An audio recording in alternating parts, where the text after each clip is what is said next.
USA General Contractors. I don't know if I'm supposed to be or reach out to me. I saw you did a post. I'm going to reach back out to you. I really appreciated that. I just didn't have time to respond. But I wanted to talk about these 4 companies in particular. What was really spectacular, if you don't know it, by the way, the 𝗏𝗏𝗏𝗏.com federal visibility score goes from 0 to 100. How visible are you to federal buyers?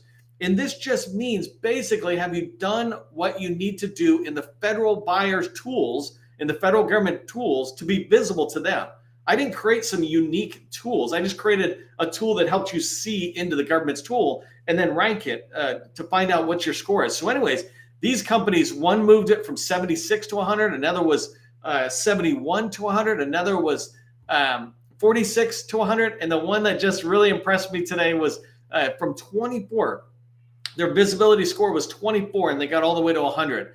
And it was amazing to watch because they didn't do it like 24 to 100. They went 24 to here, to here, to here. And they were just going in, fixing different things. An example of something that's affects your visibility score is they didn't have a capability statement uploaded. So they went and fixed that. Now the government, if they come to their profile, they can see the capability statement. Again, this is not inside of my unique directory of small businesses. We provide the tools that enable you to see how visible you are, but your visibility is inside the federal tools.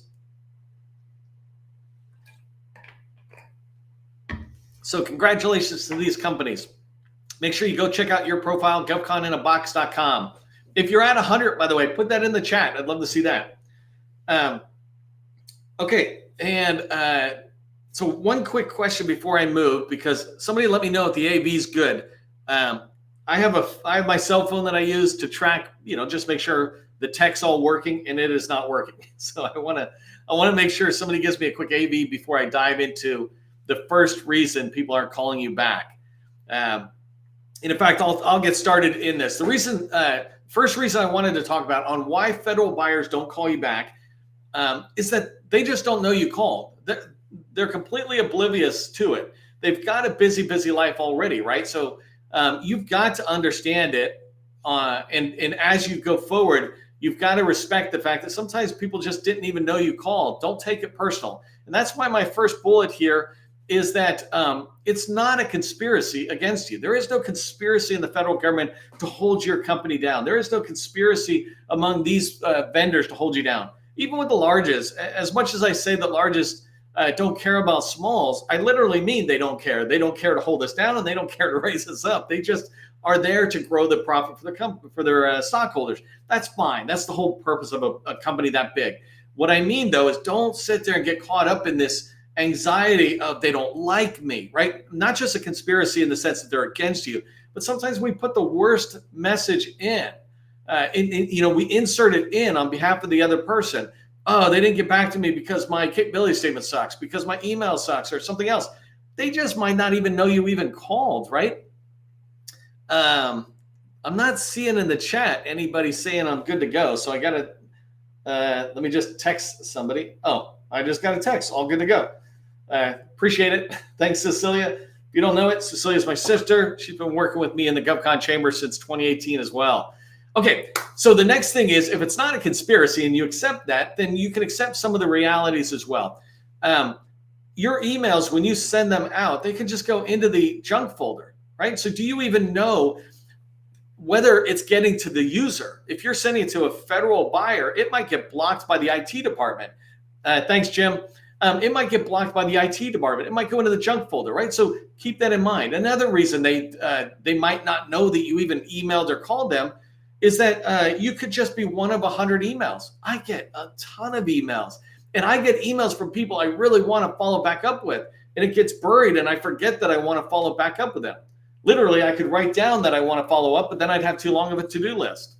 And so you got to keep that in mind. If you're just one of 100 emails, one of my favorite things is to sit there and send another email, phone call, email, I trade them back and forth, but I send another email and I say, hey, I'm just raising this to the top of your inbox. If you haven't heard that line before, we've been using it since the minute emails got here. The minute emails got here, emails started pushing yours down. And so all you're doing is bringing yours up to the top of the inbox. I like to do this sometimes at like 7 a.m. So you catch them first thing in the morning. You might try it at lunchtime, but you just try it strategically. And you're refreshing your outreach to them to the top of their memory, and in this case, top of the inbox. By the way, did you hit the email? Let me go over here. Did you hit the inbox or the junk folder? Test that out with somebody who's in the agency you want to get to, small business specialist. Could be anybody. You can say, can I send you a quick email just to make sure my emails are getting through? You'll eventually find somebody. The fourth bullet here, did you follow up with a phone call? This is very big. If you are not getting people reaching back to you and scheduling meetings with you, and I'm talking about they don't know you called, well, are you following up with a phone call so that you're being different than all those people who were too good for phone call? There's still voicemail. People still get voicemails. It's a fact of life, and people might tease about it. Oh my gosh, I got a voicemail. I never get these. But what do? They go and listen to it. In fact, they don't even have to listen to it because it's usually transcribed. And in the federal government, they're going to listen to the voicemails. Are there times when the voicemail boxes are full? Sure. Let's forget about the exceptions for 1 second and just talk about the norm. The norm is if you're reaching out to somebody, reach out to them with a phone call, then an email, or reverse it, an email, then a phone call. Then last bullet, not but did you follow up with 30 plus times, right? Follow up 30 plus times. I have a whole handout that I use about how do you follow up and how often and kind of what do you do? But basically, the gist of it is you're trading an email than a phone call, or you're following an email with a phone call, with an email, with a phone call, with an email, with a phone call, 2 phone calls, then an email. You are not stopping. If you're trying to get into that agency, if you're trying to meet these people, if they have not talked to you at all, if they have not responded, you are not bugging them. They are either missing your communication or they are kind of acting unprofessional and they don't know that they should be responding back to say, yeah, you're not for me. Right? I don't get offended when somebody comes back and says, oh, you're not a fit for us. All right. I get sad, but then I move on. Okay, so the first thing you got to remember, if they're not calling back, if they're not responding to you, if you're not getting the traction you want, it usually is because they don't even know you reached out to them. So if you just are persistent, you will sometimes experience a contractor officer or somebody going, oh my God, I've seen your voicemails or emails. I've been meaning to get back to you. So glad we finally connected. There is no conspiracy against you. It just hasn't happened yet. Okay, so let's talk about the second reason.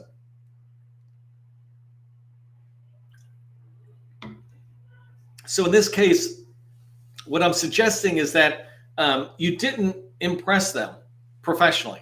And this is really important. We'll get to the meat in the next slide, but federal buyers aren't going to call you back if they have a meeting with you, virtual or in person, and you're not impressing them professionally. And really, I put here, can we be real?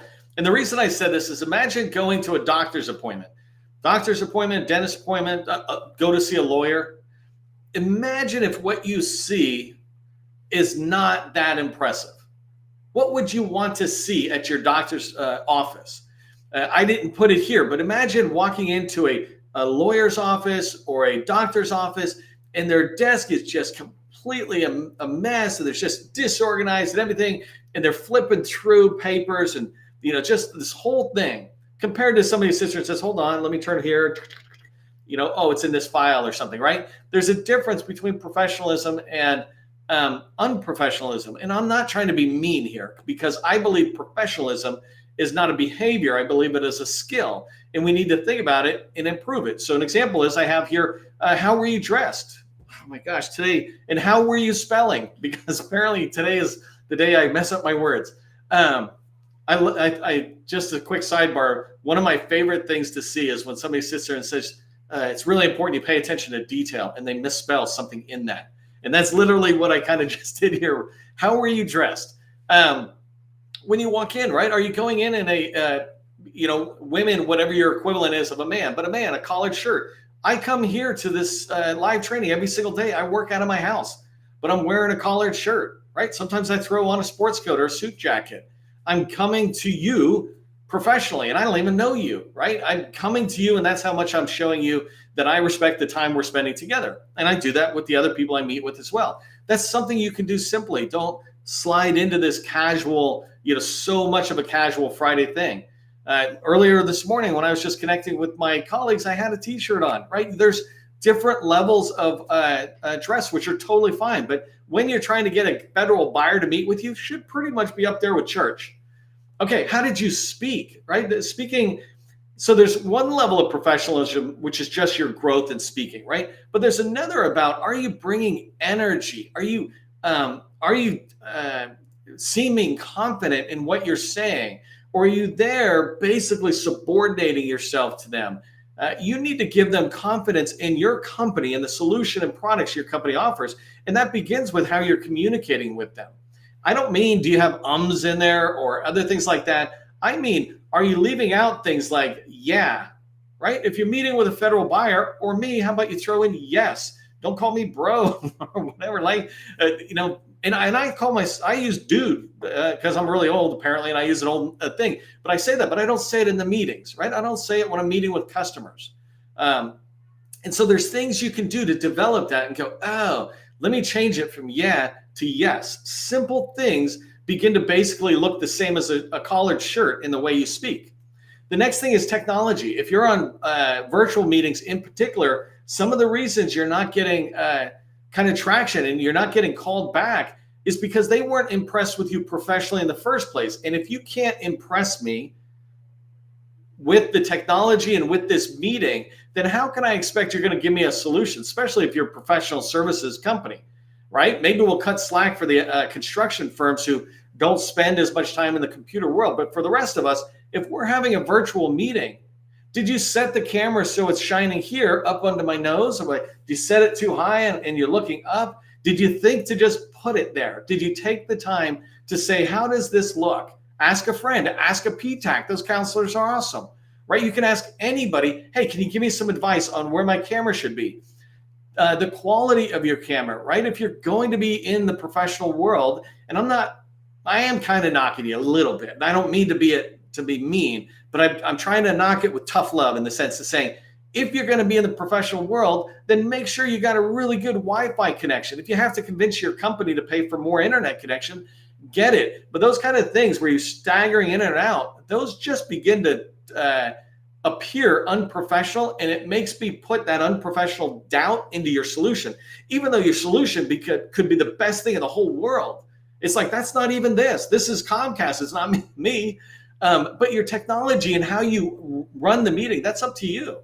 The next one is, how is your prep and your control of the meeting? And what I mean by this lends also into professionalism. Do I feel like you came prepared to the meeting, or were you completely unprepared? I sat in a meeting once with a small business professional and somebody who had been running late. So the small business pro asked if I would double up with them. I said, sure, I don't care. And so they came in and they talked first and ended up talking the whole time. But they were completely unprepared. They were asking, first off, they had that whole paper shuffle thing that I was talking about. So there's no focus there. But more importantly, it was really obvious they did not research what that buyer, that agency sold, even at a high level. I don't mean that when you go down in the details, it's a little harder to know. But you should have a general idea that the Navy fights wars on water and Army fights wars on land, right? And so that kind of level, that's your prep. You have an understanding of basically who you're meeting with on the other side. And it's pretty quick to be able to communicate that. There's this great line out there: people don't care what you know until they know that you care. And if you show up unprepared, it kind of is communicating, I didn't care enough about this meeting or about you to do the research that I could have done. I always like to say, don't research anybody until you get a meeting scheduled. But once it's scheduled, invest 2 to 4 hours of making sure you have that preparation done. You have a good understanding of who they are, what you want to talk about, so that you can control the meeting. And in the control the meeting, I mean in a way that they can see this meeting logically progressing in a way that you wanted, and they will have success from as well, right? They will get something out of this, but they see you guiding it forward. An example of controlling the meeting is having a call plan. So when you go into a meeting, a project management meeting, if you're familiar with this, we tend to have agendas. Well, sales calls should be the exact same thing. And anywhere where you're trying to proceed towards a contract, that's a sales call.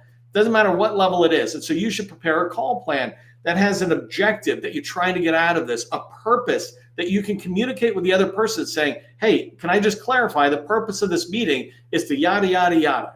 Does that sound good to you? Yes? Good. You're instantly taking control of the meeting by getting them and you to be on the same page of why are we even having the meeting?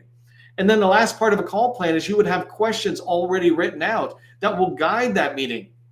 And my favorite thing to do is to tell people, I got a call plan and I got 7 questions I'm hoping to get through in our conversation with you. It lets them know instantly that I prepared, that I cared enough that I prepared, that I have 7 questions, and they're going to start checking it off in their own mind. When you do these things, all of these individually and collectively demonstrate your professionalism to the other person. When they see you and your company as a professional company, it makes them want to have a second meeting. It makes them want to call you back. Okay, so let's tackle the last one. And this one I think is the one that's the most around sales. So the first one is just persistence. The second one on not impressing them professionally, that's just really around the skill of professionalism and sharpening yourself. And by the way, if you ever want me to do training, I never teach on that. But if you ever think I should, put that in the chat. That just lets me know, whether I should. I don't want to presume to ever teach that thing, but I will presume to teach this, which is sales. So the last reason on why federal buyers aren't calling you back is that they didn't see that you could help them. You were in the meeting with them, and somehow at the end of the meeting, they didn't feel any reason to have to meet with you again. And so in here, I mentioned, I talked a little bit about value proposition. Sometimes I don't like that word because it's such a broad term that it's like a wind theme. No one consistently defines it. A lot of us will define it, but not often will we all define it the same way compared to something else that might be clear to each of us the exact same way. So value proposition, though, what I really was thinking about here is that the value proposition clearly comes down to what's in it for me. We call that WIFM, or we have for decades, right? WIFM, WIIFM, what's in it for me? And so when you're thinking in a meeting about how you can connect with that buyer again, that federal buyer again, you want to make sure that throughout the meeting, you're able to communicate and they're able to understand what's in it for them. What's the value proposition for them if they buy your solution or if they just keep meeting with you? Sometimes the value proposition doesn't have to be so far out there, features, benefits, all this stuff. It could just be, oh, I'm getting a much better understanding of where I might want to take our data science solutions and needs, or not solutions, but science needs and requirements. And I might be able to flesh them out more with this person and have a conversation. That's why they would want to meet with you again, is because they can see something in it for them when they meet with you again. And so I give you a couple of tips on how you can do that. When we go in, we are the most clear about what our solution can solve, what problems or needs our solutions can address, right? We know it very clearly, and we have to slow it way down, because we understand it all, but they're still back here. Not that they're slow, but our solution's up here and the problem's back here. We have to get them to admit that there's a problem, right? And in sales, we call this an implied need. So an implied need is one that, yeah, I got it, but I don't feel any urgency to solve it. That's totally cool. That's where sales begins, is you're getting them to discuss some of their future plans and what they hope they could do. Like I talk about, AI is here, right? A lot of people are trying to figure out what to do with AI. Well, there's no explicit need for a lot of them, but they have an implied need. I'd like to get some of that AI benefit I keep hearing about, right? And so implied need are these kind of problems that are out there that, yeah, I'll talk about them, right? But I'm not feeling motivated to do anything about it. And in our meetings, and when you think about how can I get called back, you need to help them, and not in a massive way. Sales is about incremental movements forward. You want to help them turn those implied needs into explicit needs, or you're turning them into explicit needs. You're trying to get them to see them as explicit needs. And the difference between an implied need and an explicit need is one does not require immediate action, the other does. So an example is, if I get a scratch on my car and it's just ugly and I hate it, and I go to the dealer and maybe I'm going to get a new car, but it's fine, right? That's an implied need that I either need a paint job or I need a new car. I guess a new car is pretty far stretch, but good salesperson. But implied need, right? Oh, you need to fix this. No, I don't. It's ugly, but I don't need to fix it. But an explicit need, imagine if my brakes were soft, right? So if my brakes are soft, not out yet, but if they're out, if they're soft, and it's like, yeah, it's sometimes I feel like I'm pushing harder on the brakes to slow it down. Wow, that must be a little scary. Nah, it's not that big of a deal. Are your kids usually with you in the car? Yeah, they're in the back. And so what would happen if you hit a stop sign and you needed to slam on the brakes? Would it slow down less or more? It'd probably take a few minutes. And what would happen if you're in the intersection and a car comes the other way and slams into your car with your kids in it? Right? And you don't have to do this graphic, but we're turning an implied into an explicit need. It's like, what the heck am I thinking? These soft brakes need to be replaced. I'm turning it into an explicit need. In federal sales, it takes a lot longer. What you're trying to do is to figure out through problem questions and implication questions, what are the problems you're having and who else is impacted by it? For example, we had servers that went out when I was working at the White House that impacted the Secret Service all the way around the world, who couldn't get back to all the data they needed to be able to protect the president in different places. These are big deals, but they're just thinking servers and I got to get a new server. It's like, no. You need to get that thing fixed immediately at twice the price or whatever, right? Because those people can't do their job, and their job is to protect the president of the United States. You're turning things into a bigger deal. And so you want to help the buyer see where you're fitting, right? And you're not trying to sell everything. I'm pushing all this into one slide. But what I'm trying to say is, if you want to get called back, help them see where you can fit. Help them see where there's an implied need. I'd like to come back and talk to you about that need more and pull a few threads, right? I didn't even turn it into an explicit need. I'm just saying I want to come back and pull some more threads. Well, now I'm helping them see where I would fit. Okay, so I'm rushing out of time. Here's what I want you to remember from today's training. First off, never give up. If they're not calling you back, it's because they probably didn't even know you called. Just keep persisting. Professionalism is a skill that you can develop. Start with one thing, work on it, work on the next, right? Just start with a collared shirt or whatever the equivalent is. And the last thing is help your customers see with them. What's in it for me? If they don't see what's in it for me from their perspective, then they really don't have a motivation or a reason to talk to you afterwards. Okay, I'm out of time. I want to make sure we respect it. Remember, government contracting, it is not a secret. It's just a process. I will see you in the next training.